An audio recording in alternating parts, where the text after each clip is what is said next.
Nothing brings an account to life like a death siren.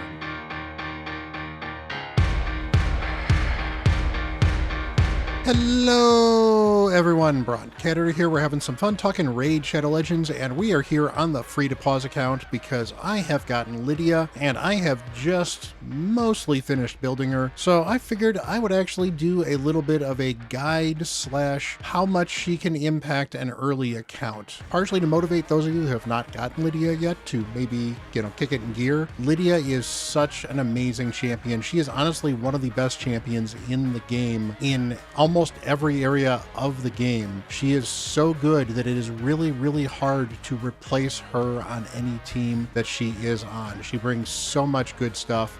So we're going to talk about her. We're going to talk about all the places I'm going to be using her. As you can probably just look up above, and you'll notice that I don't have a lot of energy or gems because I have prioritized getting her 6-starred, fully maxed out, fully ascended, and I didn't quite get there, but got close enough. So I'm going to be doing this guide here with her mostly built out, and we're going to talk about all the places we're going to be using her. She is, again, really, really good in Hydra. She is really good in Chimera, which we will show her off in. I don't have any Hydra keys at the moment, and I don't know what I'm going to do with her specifically. And Hydra is so team-oriented that it's kind of hard to just say, hey, throw Lydia in here, but she's definitely very, very good in Hydra, so you'll just take my word for that. We'll talk about some of the dungeons that teams that she's going to revamp. She will definitely revamp my Fire Knight team and probably a couple of dungeons. So I will take her around where I can. There is a good chance you might see me change clothes during this because there's a good chance I may do some of these things on different days just because of the amount of energy I currently don't have. So if I suddenly change my appearance, I apologize, but it is what it is. Let's go in and talk about Lydia the Deathsiren. Lydia is an absolutely amazing looking champion. She is an earlier champion, so they've certainly gotten better with some of the looks, but honestly, she still looks absolutely amazing. I love the wing effect here. Overall, she's got some great effects for her. Maybe the hair is a little dated at this point in time, but overall, she is still a great looking champion.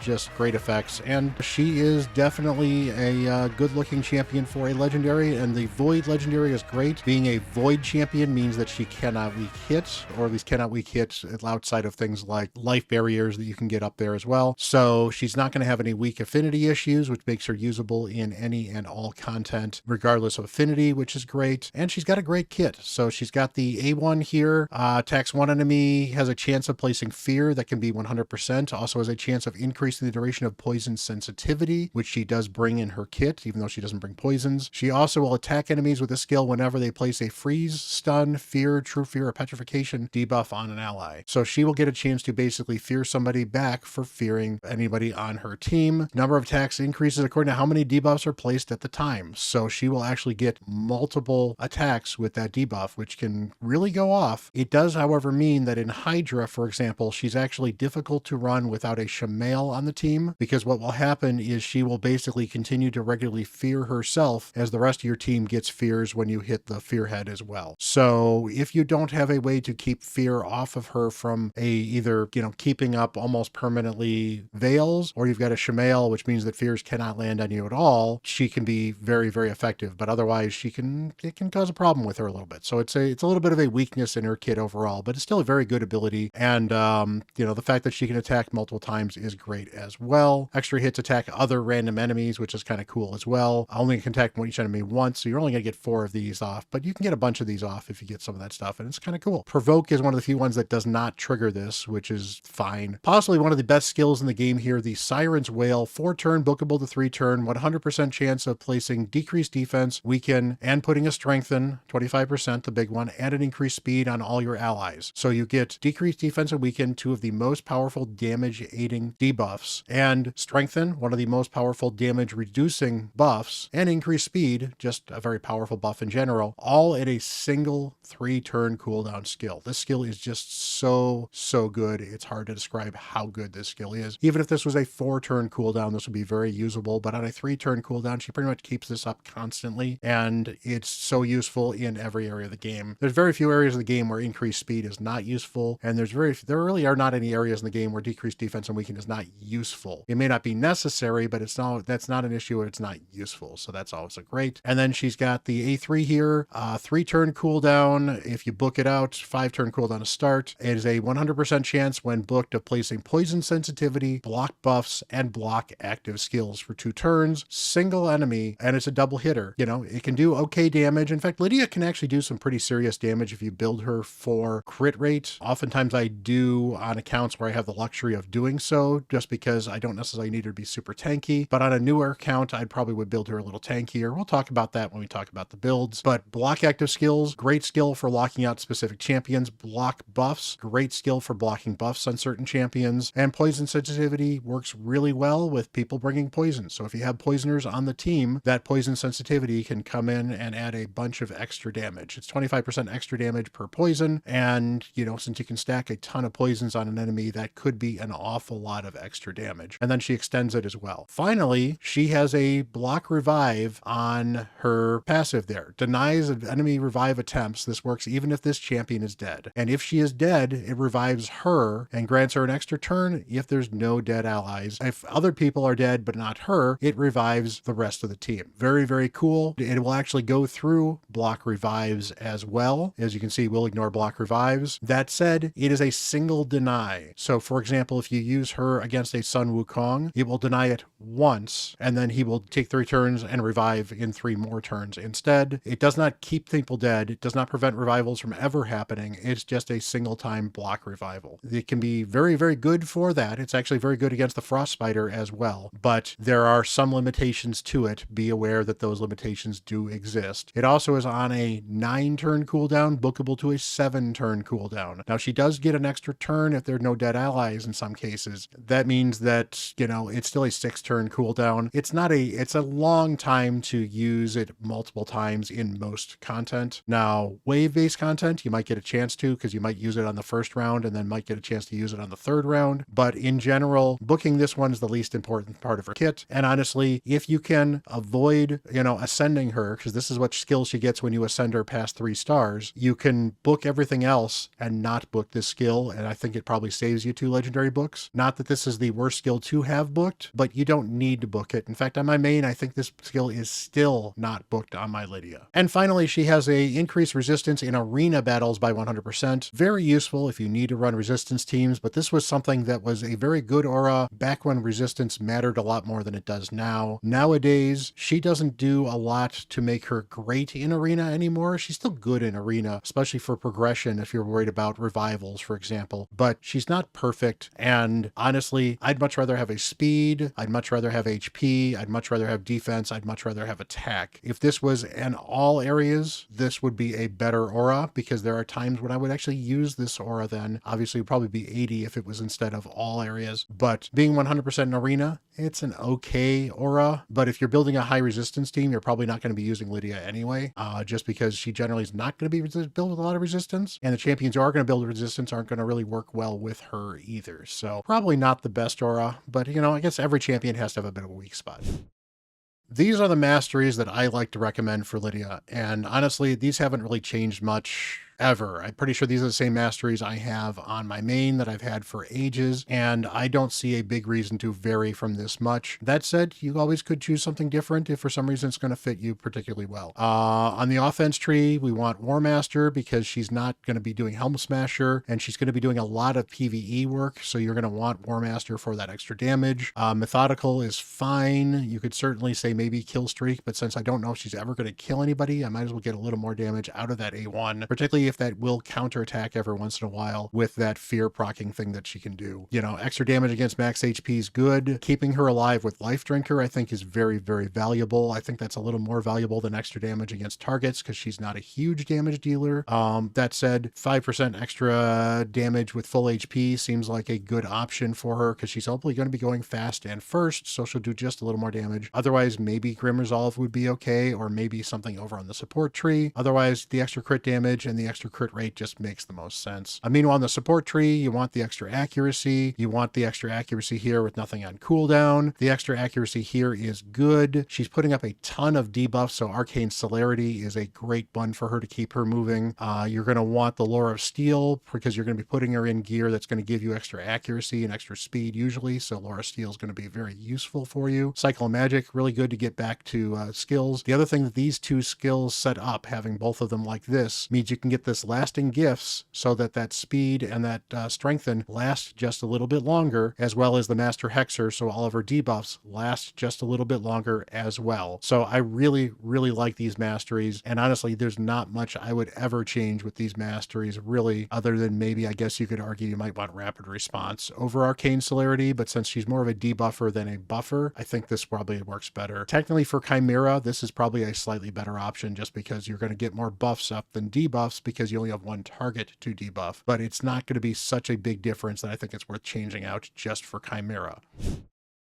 Okay, so I don't have a blessing on my Lydia because I don't have a soul for her yet. You unfortunately cannot get a soul for her before you actually have her, so I've only had a couple days to possibly get that soul for her. She is 100% going to get a soul as soon as possible. She's on my wish list. I need at least a 1-star soul for her for a lot of things. 3-star soul would be great. The higher the better for her, and we'll talk about which blessings are great for her. Before I do that though, I do want to show, yes, she's fully ascended on my account now, and I did not quite finish booking her. I fell one book short here, so I have only an 85% chance of landing this fear. I'm going to be testing her in Chimera anyway, but she should eventually have a 100% chance to place that fear. We're just going to kind of roll with it for the time being because I'm honestly, I'm impatient. I want to get this done, but I really, really can't wait to use her enough to where I'm going to live with this one book. And I was so excited about ascending her that I decided that I'll take the chance that I might get 1 or 2 books stuck in this skill before I get this particular last one done, because I was able to get everything else booked. So it's not a huge risk. It's probably about a 50-50 shot per book. So hopefully I shouldn't waste more than 1 book on it if I do. As far as blessings are concerned, a couple of different really good options for you. As a debuffer with AoEs, Cruelty is always a great one because that'll basically decrease the defense of everybody even more than you already are with the decreased defense on Weaken. So this is a very good one for her. You could certainly argue for Arena, Temporal Chains could be kind of interesting for her. That's always good on a support champion as well. Life Harvest could be interesting, but since she blocks the revive, you don't expect people to reviving that often. So I think Life Harvest is probably not that great. If you're going to build her in a pure damage build for some strange reason, Nature's Wrath could be interesting. She had so many debuffs that she'll max this out pretty quickly and do a bunch of extra damage. Crushing Rend, if you're really looking to do damage with her as well for the AoE stuff, for basically ignoring defense. But honestly, I don't think you're ever going to build her with something that's going to be Crushing Rend. On the other hand, Brimstone is great for her if you don't have a lot of Brimstone champions, because, you know, she's landing a ton of debuffs. She's got 2 single target abilities, so you can kind of target where you want this to go. You know, yeah, you're going to have her with a ton of accuracy all the time anyway, so why not get that smite out there? And since she's mostly a PvE champion, PvE is where Brimstone shines. So I like Brimstone and I like Cruelty. Those I think are probably the top 2 for her. You know, honestly, there's plenty of other options that you could certainly go with depending on where you're going to be using her. So as far as the relics are concerned, you're looking for relics that are either going to magnify her ability to either do damage because of these. So like you could say the Coronet might be a good one here. I've got mine with the Orb of Transfixion because that only gave me some extra accuracy and HP, but I actually thought the 10% chance to steal a random buff when attacking a target that cannot be resisted could be kind of fun. And I've actually seen that be very useful. And over very long fights where occasionally the enemy might get buffed, I felt that that would be something that would be worthwhile because it may happen just often enough to justify. Otherwise, it was extra HP and extra accuracy. So if you can't find anything else that's going to synergize with what she does, which is generally be a debuffer and, you know, maybe do a little bit of damage, you're going to want to look for ones that are going to increase her accuracy if you're building her for some accuracy, or maybe a little bit of extra attack for a little extra damage. Otherwise, if you're looking to keep her alive, HP and defense stats are going to be good. Maybe even some resistance if you're worried about getting her controlled, but honestly, for the most part, that's not going to be a big issue. So I like the Orb of Transfixion. It's got a bit of interesting utility, and in a long fight like Hydra will occasionally get buffs that you just can't stop. So it's kind of nice if she can steal those buffs back or in the first place, depending on what happens. So I think that's very, very helpful overall. So I kind of like the Orb of Transfixion, but there's a couple different options you can go with, and it's really going to depend on where you need her and what your build is as to which one's probably going to be the best. Gearing Lydia is mostly straightforward. As a support-based champion, you're going to want speed because you're going to want her to go before your nukers, and you're going to want accuracy because you want her to land some debuffs. So from a pure stats perspective, this is a pretty good build overall. You could certainly build her with some extra crit rate and crit damage if you want to make sure that she's going to get all the extra crit damage that you can do and build her for some damage. She can do a decent amount of damage. That said, on Chimera, she's actually a pretty good person for the Ram to target because, you know, it's nice if she ends up just A1ing against the Ram, she's going to fear the Ram out. And if she dies, you can just revive her as opposed to your reviver getting nuked, which is bad. So you can keep the crit damage down as well if you don't want to build up a ton of crit rate and crit damage. As you can see, mine is actually very fast. I'm actually impressed I got the 265 speed on her. Got plenty of accuracy here with the almost 400 accuracy here. And of course, in the area bonuses, it's going to be even more. A ton of defense, a ton of HP. Generally, I went with, I've got defense gloves, and well, I guess I got defense things. I thought I put some HP gloves on her as well. Apparently, I did not. Oh, that was Shayak. That's right. Different build. Generally, I would avoid doing both defense or both HP because I think that you're better off doing 1 HP and 1 defense because that gives you more overall effective hit points. But, you know, sometimes you got to build whatever the gear allows you to build. As you can see for the sets here, we've got 3-piece Feral, 2-piece Impulse, 3-piece Pinpoint, and 1-piece Protection. So I've got all kinds of stuff on her. A lot of the Feral stuff and the Pinpoint stuff is just to give her some extra accuracy and extra speed. That's said, if I could get her in 9-piece Feral, she is a champion that is good in 9-piece Feral. Allies deal 5% more damage per debuff placed by this wearer. Well, she places at least 2 on her A2 and possibly 3 on that A3. So that is 5 debuffs. She can possibly get a 6th one with that Fear, or if she has Brimstone, that counts for this as well. So that can be up to 7 debuffs on a single champion. 35% more damage just from her in Feral. Feral is a great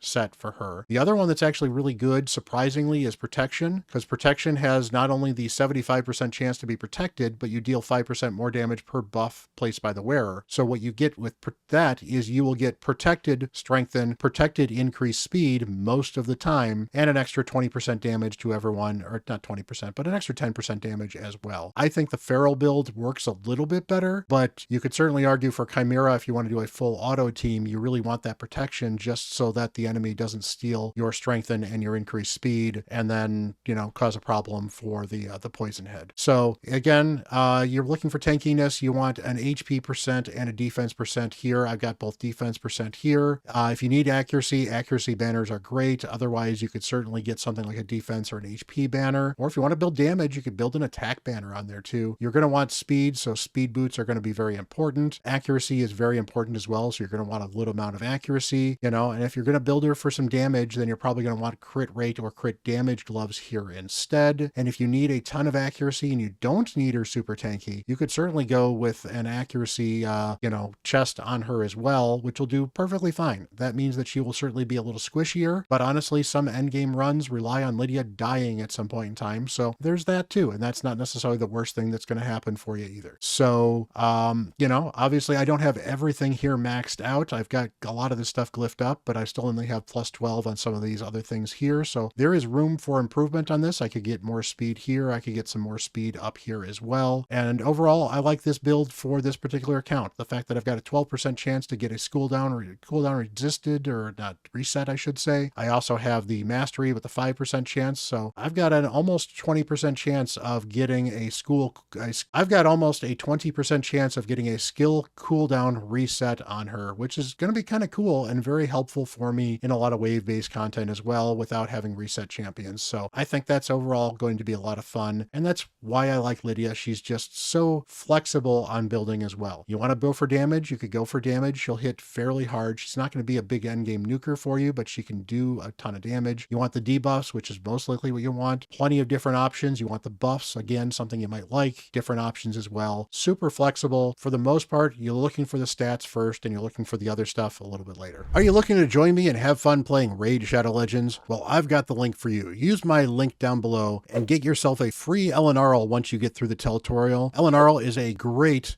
legendary, does a bunch of poisons, does irresistible burns, explodes those poisons. Going to be very, very great for progressing in the early game. Great for your clan boss team. Will really, really help you out. And then at level 15, get yourself an Ugo. Ugo is absolutely amazing. She is one of the best endgame epics. She brings your block debuffs. She brings your decreased defense. She's got a heal and a cleanse. She's got leech on that A1. She is super tanky. She's got a chance to revive. Absolutely amazing epic for you. All you need to do is start a brand new account using a brand new fresh email and use my link down below. Get started in Raid and have some fun.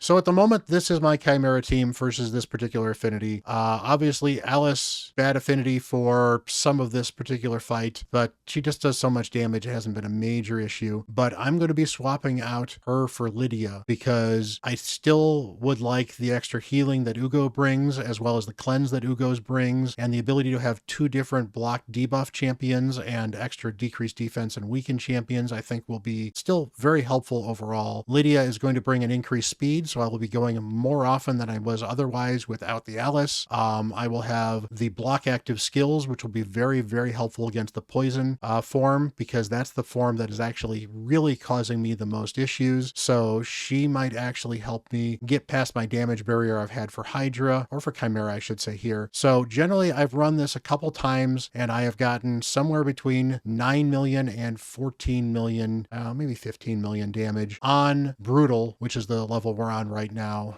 I am hoping that maybe swapping, her out for Lydia here will give me enough extra damage and enough survivability to be able to make it beyond that. So we're going to run this team. I am going to have to manual it, so you're not going to see a lot of this particular run. I'll pop in and show you some of the cool things that Lydia can do during this run and why she's so good in Chimera specifically. All right, I just want to break into this here because we have gotten all the way to just before we're going to get the Viper form, and this is where I need to make sure I don't have any buffs up on my champions, so we just make sure we don't do anything that is a particularly bad buff. And so I want to make sure, and I want to make sure that I have the A3 available as well.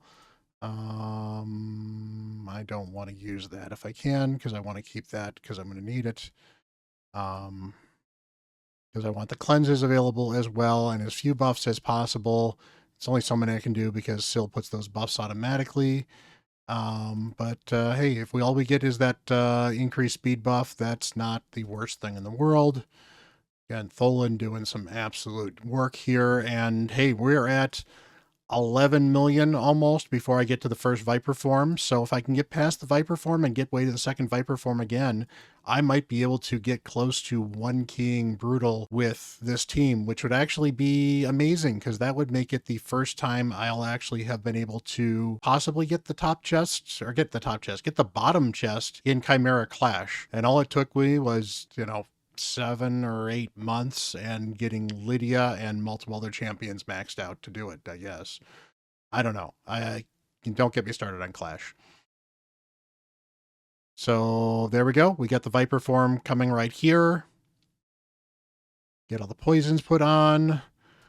You're just going to help heal everybody. Did not get decreased attack. That would have been nice. I always like the extra turn from the weekend if I can. Get the regular attack going. Getting all those extra attacks is great. We'll put the block buffs up there for you. Get the cleanse off. And then Lydia didn't get a chance to take a turn. That's a little annoying. But now I can lock you out. And nice. So, okay, you are locked out now for 3 turns. Actually, I got that for 3 turns. So the Viper is never going to do anything other than the A1 again, which is attacks all enemies. If they're not dead, has a chance of placing some of these other stuns and stuff like that on them, but isn't going to be activating and throwing back all of these debuffs. And now I can cleanse these things with the Ugo once I actually get a turn. Oh, the increased speed is probably why I had an issue. So the fact that I couldn't get rid of that increased speed, certainly a little annoying, but there, now we don't have the cleansing problem anymore. So for now, I can start just doing some damage. Maybe I can even get, hey, do damage with block active skills. So I might be able to get a trial done I haven't been able to get beforehand. I might actually have poison and poison sensitivity, so I might actually get that trial as well. So, hey, we've actually got some stuff going on that's actually going to be super helpful for both my multiplier and my score, as well as getting some extra rewards on Chimera with Lydia. So that's actually pretty cool. So let's just see if we can get some of these, and I will report back in when this is done. But I did want to break in and show you, this is specifically where I thought Lydia would bring a ton of value here to this account, is specifically versus the Viper form. Just to break in here, we are already at my best damage run that we have ever done on this particular form, and we got both of those trials done. So we are at a much better multiplier as well. So yeah, I'm banking a ton of points here. So this is going to be a pretty awesome Chimera run for this account. And this is the other thing that Lydia certainly can do, and I had trouble doing this before because I couldn't get it around the turns right, but putting fear on the ram head should help me stay alive versus the ram significantly better. Now you can see my Ugo is down, so I'll pick her up as well, but she's the target usually that gets hit by the boss when he does his first thing. Unfortunately, I don't have my cleanse, so let's just get those poisons back up. And if they're going to skip some turns, they're going to skip some turns, but get some healing out there as well. And yeah, see, there we go. We got a control put there, and she put the fear on him. And yeah, he did throw the fear back apparently and remove it. But, you know, fear is going to help us in general get less damage. So, hey, we got the fear instead, and we're good to go. And then, yeah, it's just, nope, he's back to the poisons already. So we don't even have what those are. So yeah, just mostly got to take our turns. You know, Tholin's just getting an extra turn after extra turn because he keeps on landing the stupid weaken, and I don't want him to do more than that. So good, he didn't die. I appreciate you not dying. Thank you for not dying, Tholin. But yeah, fear is absolutely good. Got some, you know, well, I could have maybe made some progress on this if I could have actually done some damage when the fears were up. But at the same time, I'm living through the ram form, which is awesome. Great. So, yeah, let's consider that a win, and I'll catch up with you at the end of the Chimera run. Here we go. Lydia didn't do a ton of damage, not a big surprise there. Syl did a ton of healing, not a big surprise there. Ugo, not a big damage dealer, but Mithrala doing a ton of damage. Syl doing a ton of damage. That is probably mostly her Brimstone proccing. Mithrala did a lot of damage with the poisons. Tholin just does a lot of damage. And yeah, this is not going to be the top chest. In fact, you can see here, this is just barely at the Guardian chest level, but this is enough clash points that with a run on the next level above it, I should be able to actually get the minimum for Chimera clash in my clan, which is a huge, huge uptick in damage. And of course, this will also help the earlier levels as well, because of course, Lydia will still be just as good in adding more damage to the earlier level as well. So this is a pretty huge step up for my account for Chimera, and just shows how valuable she is. And this isn't a build that's just kind of okay. I could get her faster. I could eventually get her in feral gear. Getting her in feral gear is going to add a ton of damage to absolutely everything that everybody does, which is going to be great as well. So eventually I can get her a 9-piece feral gear, hopefully. Honestly, the only reason she's not in 9-piece feral gear is because I don't have a banner for Dark Elves yet. Hopefully one day I will.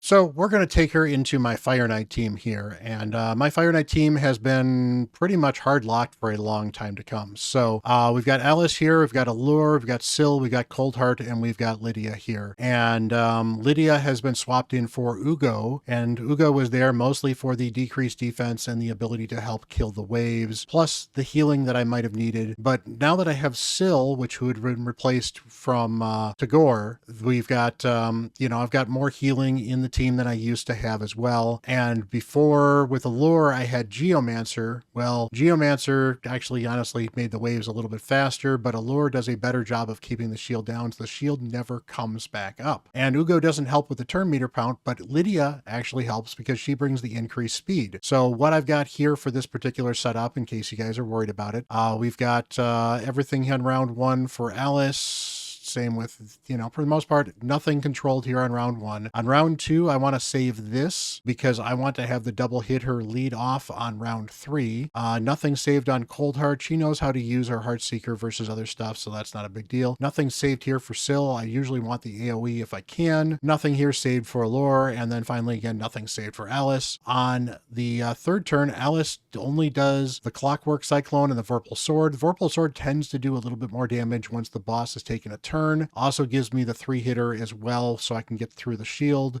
We actually do want to prioritize that as the first hit to make sure that'll get through the shield. This brings a little bit of turn meter decrease, which is the reason that this continues to get used as well. If I eventually find the turn meter decrease is not good, maybe I'll turn this off, but honestly, it's nice to have a little bit of extra turn meter decrease. Allure on round 3 here should be not doing anything. Did I clear this out at some point? Regardless, she should be doing nothing but her A1, so we are all good there. We've got Syl here. She leads off with the Wingbeat Fury, and that is only because that is a double hitter, and if she doesn't have it ready, she'll then do her A1, which is a single hitter, and there's where decreased speed comes in. That's very viable, and she's got some turn meter drops. Syl is very, very good for this content. Of course, we all know Coldheart got the Heartseeker when possible. She does not need AI to tell her when to do these things, so in fact, leave these things both at use them as your discretion, and she will use the Flurry of Arrows against the shield and Heartseeker only against when the shield is down. She's actually one of the few champions with a good AI. Now, there are a couple other champions, including Geomancer and Newt, have had their AI fixed there as well. So a couple other champions you don't need to do this sort of thing with as well. But I do want her to do this when she is not doing this. The Art of Pain doesn't really help much. I don't need the poisons as well, especially if she's not taking a turn. And then Lydia is going to lead off with this double hitter here, and then prioritize the Siren's Wail to keep the increased speed up most of the time. That should make the thing go just a little bit faster, make sure that I, keep all the turn meter control I need, and little down the waves. So save this team here, and we're going to run it. Now, normally when I run Fire Knight, this team takes about 4 to 4.5 minutes. I've rarely seen it take less than 4 minutes. It's actually slower than my Geomancer team, but it is more controlled because between Syl just, doing a ton of damage with her stuns and Allure keeping everything controlled against the boss, we are in great shape. And in fact, one of the things I do notice here is that Allure doesn't have her blessing picked. I've actually got a blessing on Allure, and I've not picked the blessing, and that's on me. I'm going to run her without that blessing just to deal with the comparison, and then I will put Cruelty on her, which is going to speed this up even more. But let's just take a look and see how well Lydia speeds up this particular boss wave fight. So here we are, just under 2 minutes onto the boss, maybe a little over 2 minutes. We'll see if she finishes off right here. One of these days we'll finish off this champion, but yeah, so 2 minutes onto the boss, not too much faster than it has been beforehand, but I suspect that we will have, with the addition of the weaken we're going to have against the boss here, it is going to speed up the boss here tremendously. So we'll check in back in when we got the boss down. All right, so 111 turns and 3 minutes and 36 seconds, which is apparently almost the best time I have had here, and I'm running on a locked 60 frames per second, so if I were to undrop the speed, it would run even better. And again, I don't have a blessing on Lydia, which would certainly add some value, and I don't have the blessing I should have picked on Allure, which would be Cruelty, so that is going to, make the run a little bit faster as well by whittling down the defense even more. So Lydia helps a ton in Fire Knight, and the fact that I can drop almost a minute off of my runs with Lydia is going to be, a lot of time savings on this account in one of the most important dungeons I can farm currently on where this account is. There is Lydia in a nutshell. She is great for wave-based content. She is great for Doom Tower. She's going to be on my Doom Tower teams, I'm sure. She is going to be on my Chimera team, probably for the rest of this account's life. She is probably going to end up on one of my Hydra teams. I do have to build those out.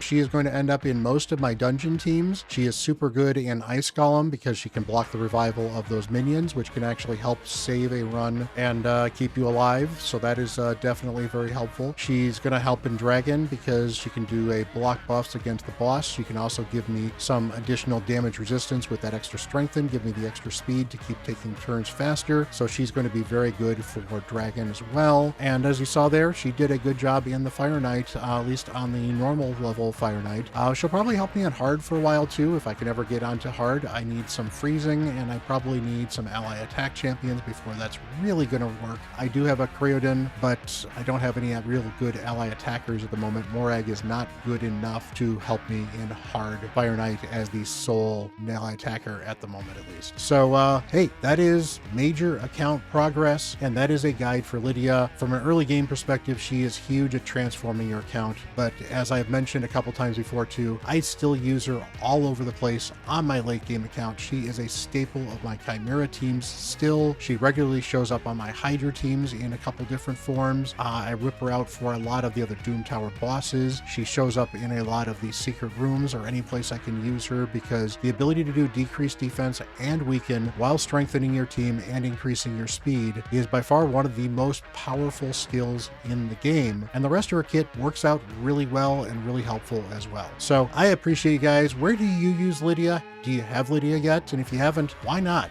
But, you know, let me know down below. I appreciate it. I love getting feedback on these videos. Hopefully you found this interesting. Hopefully you found this entertaining, and hopefully you found this helpful. Appreciate you hitting that like button, hitting that subscribe button. We have a wonderful community here, and I want to keep that going. You guys are absolutely amazing. Much love, everyone. And until the next video, I am Bront CatHerder.